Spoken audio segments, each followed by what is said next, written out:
बारहवीं बिहनी बे के राम राम सब झन ला। और हम आज के प्रोग्राम करे बर निकल गए हैं और आज बहुत दूर जाना है, लगभग 50 से 60 किलोमीटर। तो अभी तैयार नहीं हुआ, वहीं जाके तैयार होना है।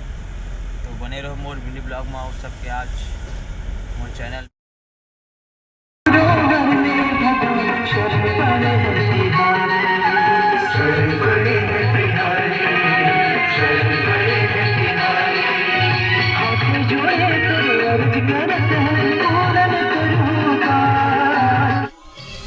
प्रोग्राम करे के बाद बहुत सुंदर से खाना पीना मिली से मतलब बहुत मजा आ गई से। काबर कि हमारा हमारे गाँव साइड टाइप से मिली से। बहुत बहुत धन्यवाद हमारा खाना खिलाए पर। तो संगवारी देख सकते हो कलाकार मन के हाल ऐसे रहते। एमपी में आके ऐसे पड़े हैं मन।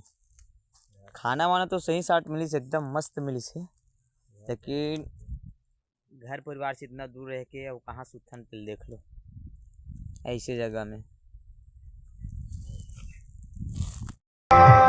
विनर गोल विनर गोल विनर गोल विनर गोल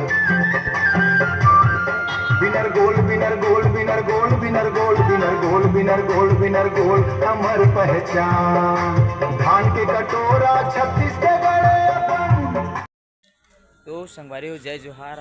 हमारे फाइनली पूरा प्रोग्राम हो चुके ख़त्म और हम निकलबो अभी खाना पीना खा के रायपुर के लिए। तो आज के ब्लॉग ला यही समाप्त करत हूँ। जय जोहार, जय छत्तीसगढ़।